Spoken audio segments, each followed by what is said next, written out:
ವೈಜ್ಞಾನಿಕ ಬೆಲೆ ಯಾಕೆ ನಿಗದಿ ಮಾಡ್ತಾ ಇಲ್ಲ? ಇವ್ರಂತೆ ತಾಕತ್ ಐತಿಯೋ ಅಥವಾ ಇಲ್ವಾ? ಮತ್ತು ರೈತ ಈ ಕಳೆದ 3 ವರ್ಷಗಳ ಕಾಲ ಸತತ ಬರಗಾಲ ಐತೆ ರಾಯನ ಕರ್ನಾಟಕ.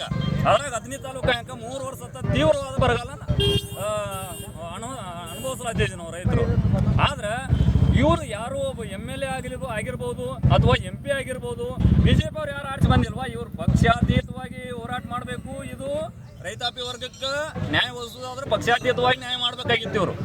ಅದನ್ನ ಬಿಟ್ಟು ಇವರ ರಾಜಕೀಯ ತಮ್ಮ ಬೇಳೆ ಬೇಯಿಸ್ಕೋಗೋಸ್ಕರ ಯಡಿಯೂರಪ್ಪ ರೈತ ಪರವಾಗಿದ್ದೀನಿ, ಅಲ್ಲಿ ಹೇಳ್ತೀನಿ ಇಲ್ಲಿ ಹೇಳ್ತೀನಿ 108 ಕಾರಣ ಹೇಳ್ತಾ ಇದ್ದಾರೆ. ಅದ ಹೇಳುವುದರಿಂದ ಅದರಂತೆ ನಡ್ಕೋಬೇಕು.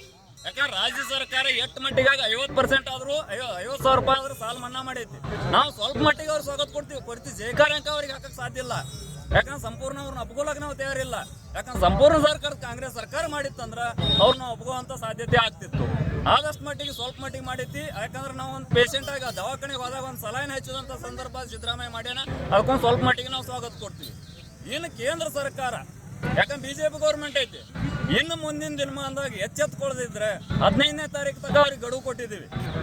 ಆಗಸ್ಟ್ 15ನೇ ತಾರೀಕು ಆಗಸ್ಟ್ 15ನೇ ಒಳಗಾಗಿ ರೈತರ ಸಾಲ ಮನ್ನಾ ಮಾಡದೇ ಇದ್ರೆ ಮುಂದಿನ ದಿನಮಾನದಾಗ ಅವ್ರು ಇಲೆಕ್ಷನ್ ಟೈಮ್ನಾಗ BJP ಓಟ್ ಹಾಕ್ರಿ ಅಂತ ಹೇಳಿ ಅವ್ರು ಪ್ರಚಾರ ಮಾಡ್ತಾರೆ.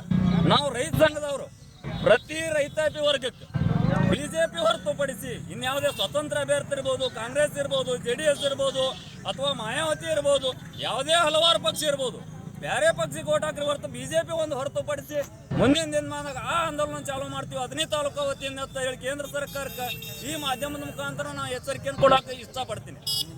ಪ್ರಕಾಶ್ ಪೂಜಾರಿ.